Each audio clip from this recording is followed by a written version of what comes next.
I spent my first weekend in this garden almost exactly 20 years ago, pulling out forget-me-nots for my wine-writing mentor, Edmund Rowsell.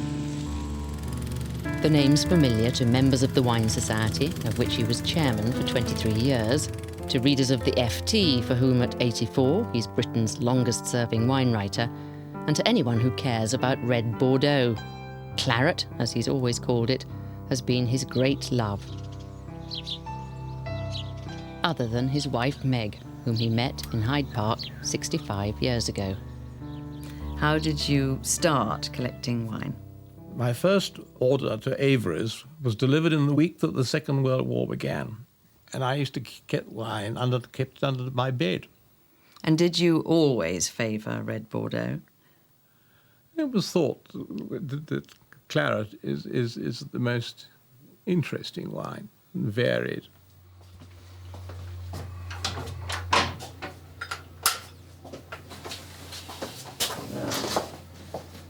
Yes, it does double a bit as a larder up at the top, doesn't it, this cellar? Yes, because it's cool.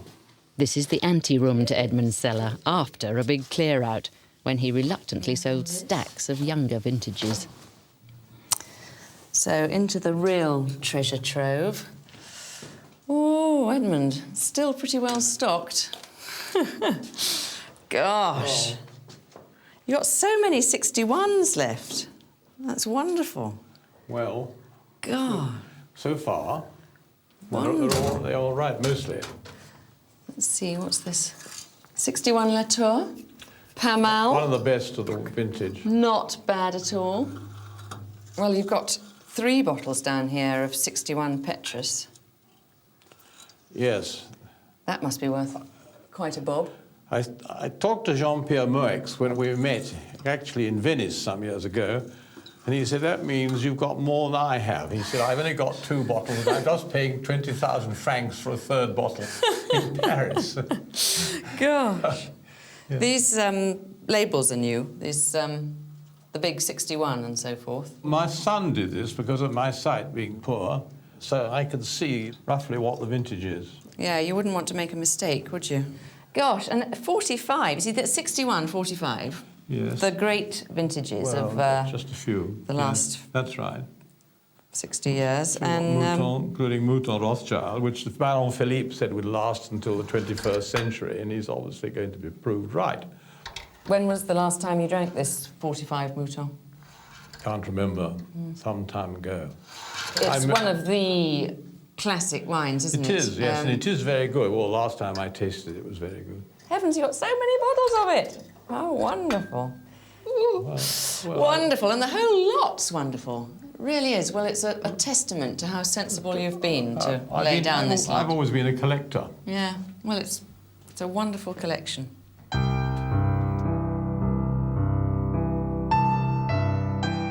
With his cultivated country life, punctuated by visits to his London club, Edmund is a most unlikely hardline left-winger.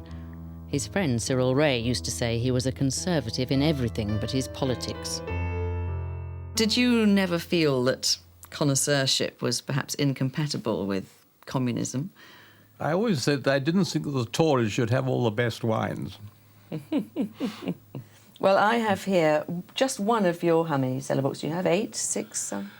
8 at the moment. And I've opened it on the greatest, most memorable wine I've ever drunk, which was Chateau Cheval Blanc, 1947.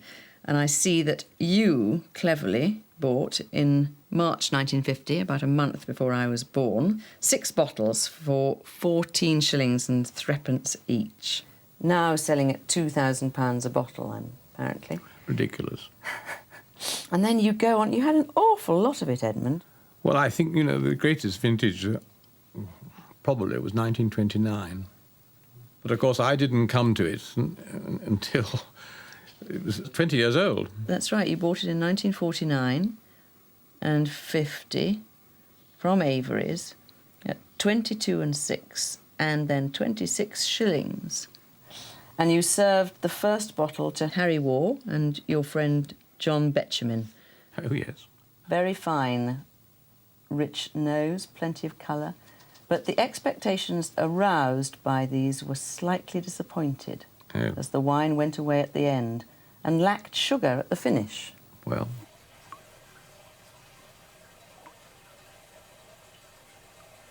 Anyone remotely interested in wine could spend many a happy hour nosing around Chateau Penning Rowsell because it's stuffed with wine memorabilia.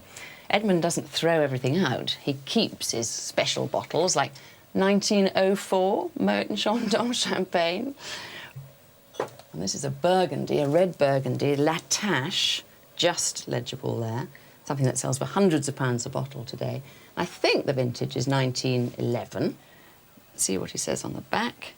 And he says it was one of the finest bottles of old Burgundy I recollect drinking and appearing half its age. Sweet, but not sweetened. Wonderful stuff.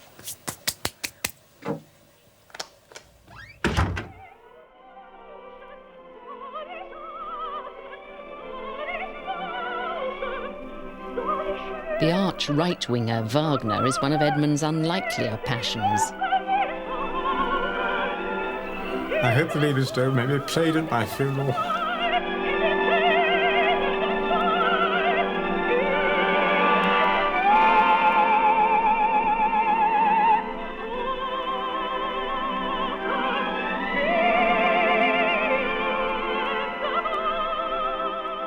Over the years, you've constantly nagged me about buying each new vintage as it comes on the market.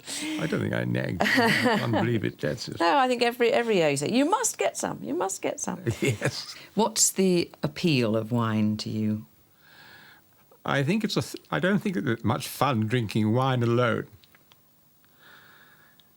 I think really the opportunities for discussion about wine with a party, or small party, 2 people is good enough.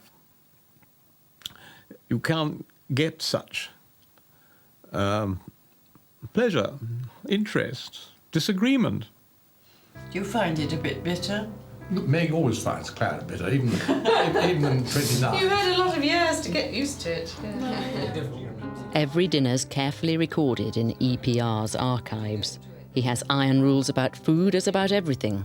Cheese must be hard, meat must be unadorned, nothing remotely sweet or sour with his beloved claret. So Edmund, does this meal pass muster for you as far as your rules of matching wine and food are concerned? Yes, yes. Death to wine is one of your great phrases. Yeah. Horseradish We're sauce. determined to pull this out of you, Edmund. Yeah, horseradish sauce, yes. Mustard. Completely beyond the pale. Red currant jelly. Red currant jelly. Yeah, that's right. Mint sauce. Mint sauce, which I love. But you wouldn't ever have it with wine. Thank you very much. Great. It's nice wine, isn't it? It is nice wine. Just gets better and better towards the end, doesn't it? That finish just keeps reverberating. We've had so many lovely wines around this table. Thank you very much.